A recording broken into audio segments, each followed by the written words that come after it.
ne ton da passé tisa jigara jipele saka nidi tisa certain dabdame wolumze da tenra tonda wolumze pa wat pa penra tondi.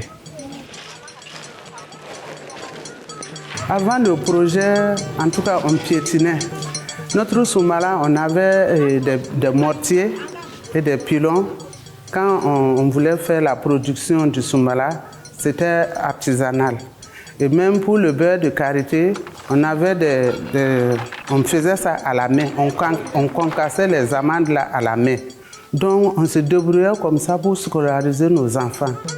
La mise en place du FIE répondait à un besoin quand même qui était là, c'est-à-dire c'est rechercher les fonds au niveau national et international et financer l'environnement. Le Fonds d'intervention pour l'environnement a eu l'appui financier de la coopération luxembourgeoise à travers Lux Development pour lancer l'appel à projet. J'ai connu le Fonds d'intervention pour l'environnement grâce à une association partenaire à notre association et ensemble on a monté le projet. L'appel 3, c'est un projet lancé en 2017 à Dédougou, a concerné 5 régions administratives du Burkina Faso pour un montant total d'environ 2 milliards. Et ça a permis effectivement de financer des projets entrant dans le cadre de la gestion des ressources forestières et l'adaptation aux effets néfastes des changements climatiques. Grâce au FIE, on a acquis les moulins, les barrages, les torréfacteurs. On a bénéficié aussi d'une séance de formation en production de beurre de karité, une séance de formation en production de Soumala et surtout une séance de formation en gestion financière. Quand on a acquis le matériel, nous avons augmenté notre production. Qui dit augmentation de production, bien sûr, dit augmentation de gains. Et ces gains-là nous permettent de pouvoir, en tout cas, un temps soit peu, subvenir aux besoins de nos enfants et nous-mêmes à nos propres besoins. Avant cet appui, ce n'était pas facile parce que chaque collectrice cuisait sa matière chez elle à la maison, la mettait à sécher et on perdait beaucoup de temps. Et en plus de cela, ce n'est pas sûr que les collectrices puissent respecter les procédures normales de séchage des amandes de karité. Ça pouvait fragiliser les aspects biologiques. Ces produits forestiers aussi sont des produits d'important capital pour la vie, pour l'alimentation et la santé de nos populations. Donc c'est un appel à projet qui vient entériner l'autonomie du Fonds d'intervention pour l'environnement dans le cadre du financement des projets. Ça a été l'un des projets qui a été conduit de bout en bout par le fonds. Il a concerné des associations et même des structures publiques, telles que les mairies. Cet appui est venu nous permettre, en fait, de garantir les aspects biologiques, 2, de travailler à économiser l'eau et le bois, 3, de travailler à améliorer la qualité des amandes de karité, 4, de travailler à permettre aux collectrices d'avoir rapidement leur argent au moment de la collecte que d'attendre plusieurs mois après la collecte avant d'avoir. Et du coup, ça améliore énormément les conditions de vie des familles.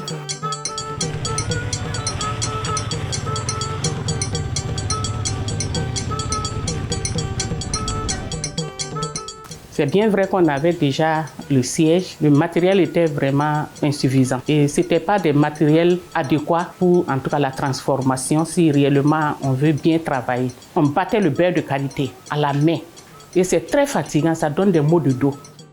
Ça nous a permis en fait d'aller chercher un marché. Du moment où on fait les décorticages de façon groupée, nous arrivons à avoir la coque de karité en quantité. Et aujourd'hui, je peux dire que nous exportons la coque de karité qui était un déchet qui n'avait pas de valeur. Nous avons bénéficié des matériels de production.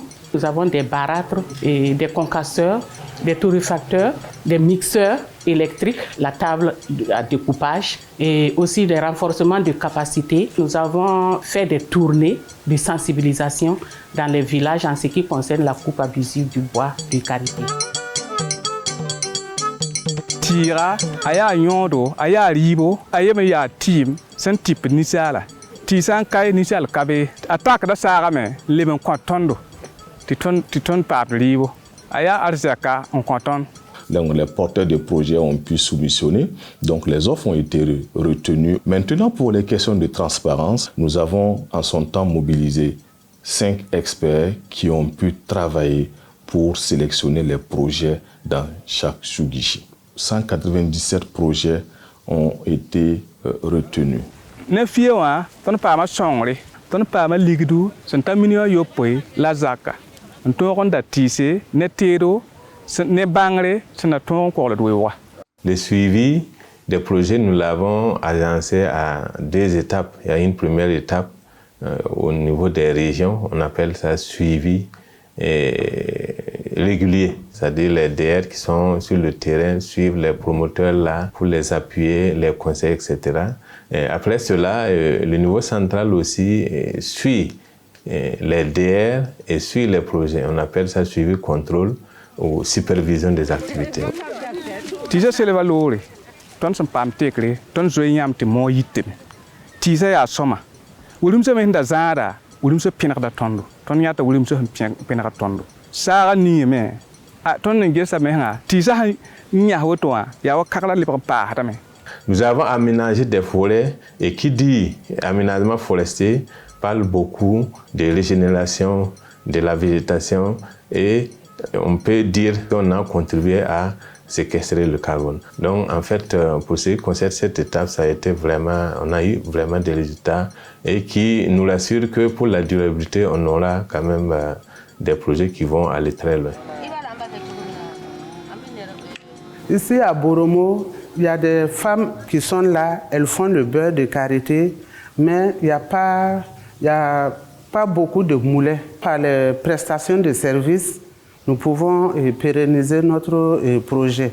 Donc les femmes vont venir, ne serait-ce que pour concasser leur amande, ou bien pour moudre, ou bien pour faire la torréfaction, surtout même.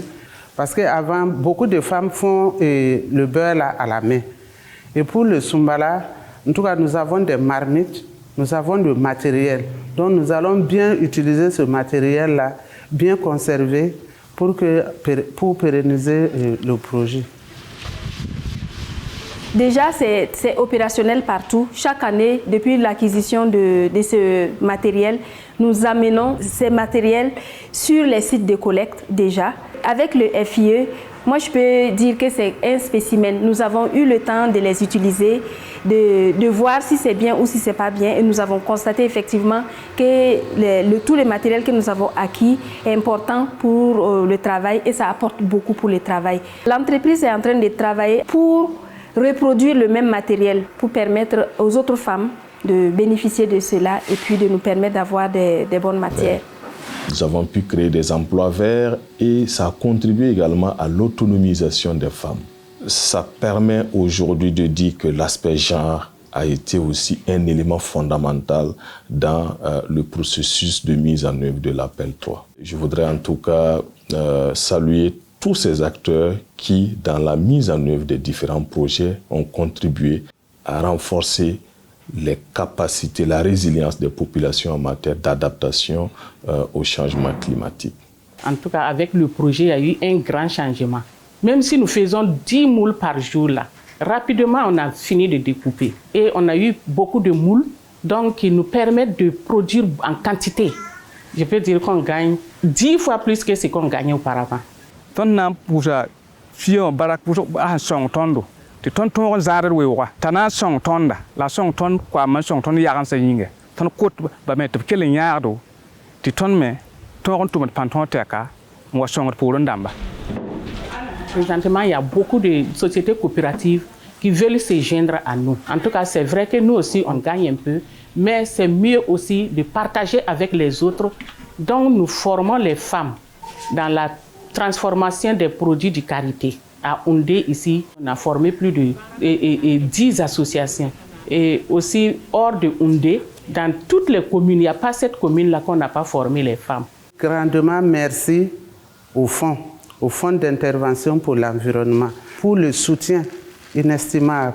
En tout cas, le fonds est venu vraiment je peux dire, nous booster un peu. Présentement, nous voyons les fruits du matériel que nous avons acquis grâce au fonds.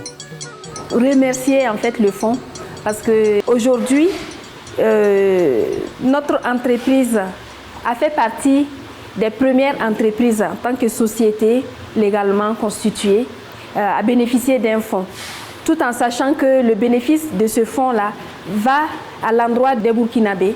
Donc pour moi, ça c'est une bonne avancée déjà, de venir appuyer des entreprises et non que des associations et des organisations. Le FUE a un bel avenir devant lui. C'est le seul fonds au niveau du secteur environnemental. Et au regard des enjeux climatiques du moment, en tout cas, je pense qu'il va falloir tout mettre en œuvre pour que ce fonds atteigne ses objectifs. Cela passe effectivement par l'allocation au niveau national des moyens conséquents, voilà, au-delà des efforts qui sont faits actuellement, mais surtout au niveau international, avec l'appui de l'État, pouvoir en tout cas se faire accréditer au niveau des différents fonds. Et là également, la candidature a été soumise depuis mars 2021 et nous espérons qu'au cours de l'année 2023, nous allons avoir l'accréditation auprès du Fonds vert pour le climat. Et l'ambition du FIE, c'est de faire autrement que ce qui a été fait pour l'appel 3. Nous ne voulons plus faire des micro-projets, mais nous voulons faire des projets à impact. Les projets à impact, c'est de donner véritablement les ressources qu'il faut aux porteurs de projets pour mettre en œuvre des projets qui vont transformer notre environnement et qui vont assainir notre cadre de vie. Dans les jours et mois à venir, cet appel à projet va concerner une nouvelle dimension, c'est l'assainissement, la lutte contre la pollution plastique. Et je pense que si nous arrivons à le faire, c'est au bénéfice de tout le pays, au regard de ce que nous avons comme ambition de réduire les effets des sachets plastiques dans notre environnement.